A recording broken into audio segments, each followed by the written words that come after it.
तहफ़्फ़ुज़, रोज़गार, तालीम और सेहत की बुनियादी सहूलतें ही वो अवामिल हैं जो किसी भी मुल्क की साख बनाने या बिगाड़ने का सबब बनते हैं। बदकिस्मती से वतन अजीज़ में ये तमाम शोबाजात कभी भी हुकूमतों की तरजीह नहीं रहे। ख़ास तौर पर इंसाफ का हुसूल इतना मुश्किल हो गया है कि जिसकी दुनिया में कोई मिसाल ही नहीं मिलती। जुल्म का शिकार शहरी शिकायत लेकर थाने जाते हैं तो उन्हें इतना जलील किया जाता है कि वो खामोश रहने को ही बेहतर समझते हैं। कसूर से आई ऐसी ही एक खबर हमारी आज की टॉप स्टोरी है। दीगर खबरों पर भी नज़र डालेंगे। मैं हूँ सारा सिराज और आप देख रहे हैं अपडेट 360।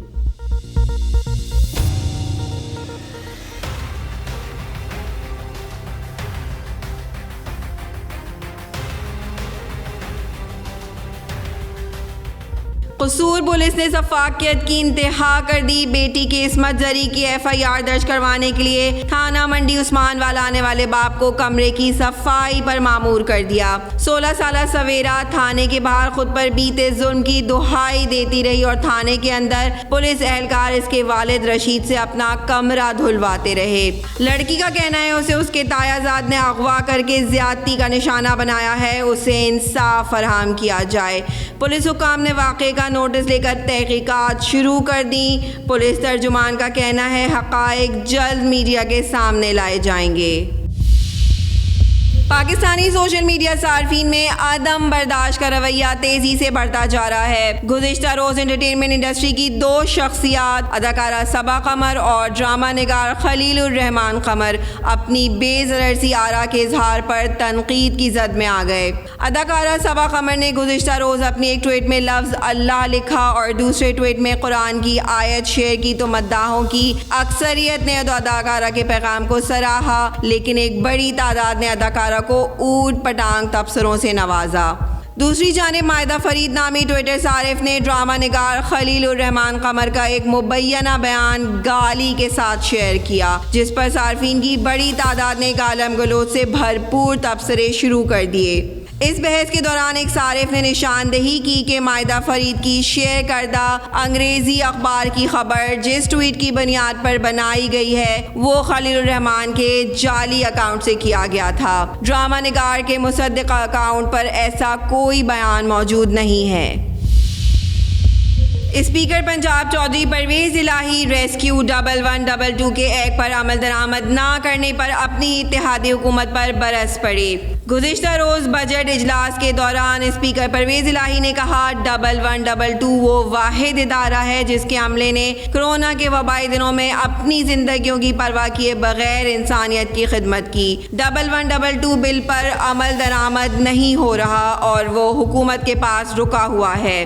बिल की मुखालफत करने वाले आज भी बड़े ओहदों पर फाइज हैं। परवेज़ इलाही वजीर कानून को भी आड़े हाथों लेते हुए बोले, आप हुकूमत का बेजा दिफा नहीं करें। अगर हम लोगों की जिंदगियां नहीं बचा सकते तो इस ऐवान में बैठने का कोई फ़ायदा नहीं। एंटी करप्शन पंजाब की सरकारी दफातर में चाय पानी कल्चर के खिलाफ मुहिम कामयाबी से जारी है। DG एंटी करप्शन पंजाब की हिदायत पर लाहौर, रावलपिंडी, सरगोदा और DG खान में कामयाब कार्रवाइयाँ की गईं। एंटी करप्शन ने एक नायब तहसीलदार, 2 इंस्पेक्टर्स और 2 पटवारियों समेत मुतअद्दिद करप्ट सरकारी अफसरान को रिश्वत लेते हुए रंगे हाथों गिरफ्तार करके मुकदमा दर्ज कर लिए। भारतीय अदाकारा प्रियंका चोपड़ा खवातीन के ज़ेरे जामा बनाने वाली अमरीकी कंपनी विक्टोरिया सीक्रेट की ब्रांड एम्बेसडर बन गईं। अमरीकी कंपनी ने अपनी साख की बेहतरी के लिए भारतीय अदाकारा समेत खेलों और मुख्तलिफ शोबाजात से ताल्लुक़ रखने वाली 7 मारूफ खवातीन को अपनी सफ़ीर मुकर्रर किया है। अमरीकी कंपनी का कहना है इक़दाम का मकसद खेलों, मुलाजमतों और कारोबार से वाबस्ता खवातीन को बाख्तियार बनाना और उन्हें प्लेटफॉर्म मुहैया करना है। जबकि अदाकारा प्रियंका चोपड़ा का कहना है कि नया दौर हमेशा आज़ादी का एहसास दिलाता है और विक्टोरिया सीक्रेट जैसे विरसे की कामयाबी के लिए किरदार अदा करने का मौका मेरे लिए बहुत खुशकुन है। स्टेट बैंक ऑफ पाकिस्तान के गवर्नर डॉक्टर रजा बाकर को साल 2022 के लिए इस्लामी फाइनेंशियल सर्विसेज बोर्ड की जनरल असेंबली का चेयरमैन मुकर्रर कर दिया गया है। गवर्नर स्टेट बैंक रजा बाकर ने अपनी बतौर 20वीं जनरल असेंबली के चेयरमैन की तकर्री पर इस्लामी फाइनेंशियल सर्विसेज बोर्ड और जनरल असेंबली के अरकान का शुक्रिया अदा किया। उन्होंने कहा कि IFSB के मुकर्रर करदा मेआरात आलमी सतह पर इस्लामी मालियात के ज़वाबित और फ्रेमवर्क्स को मज़ीद मजबूत बनाने के लिए अपनी तमाम तर सलाहियतें बरोए कार लाएंगे।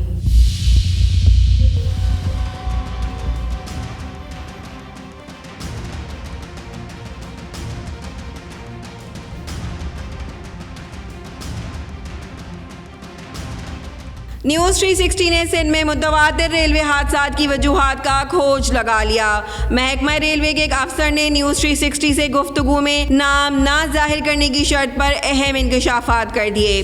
रेलवे अफसर ने बताया कि महकमे के कई अफसरान इंसानी जानों से खेल रहे हैं। कई जगहों पर पटरी की बहाली का काम मुनासिब तरीके से नहीं हो रहा, सारा निज़ाम जुगाड़ से चलाया जा रहा है। डमी गाड़ियां लगाई जाती हैं जिसकी वजह से प्रेशर गेज इन पर सही नहीं बैठता, मगर अफसरान का दबाव होता है कि गाड़ियां चलाई जाएं। उन्होंने कहा कोई बड़ा अफसर बराह रास्त आकर गाड़ी चलाने को नहीं कहता, बल्कि छोटे अफसरान बड़े अफसरान के नाम पर दबाव डालकर गाड़ियां चलवाते हैं। अगर महकमा रेलवे में इस तरह की मनमानियां चलती रहीं तो इंसानी जानों के ज़िया का खेल जारी रहेगा।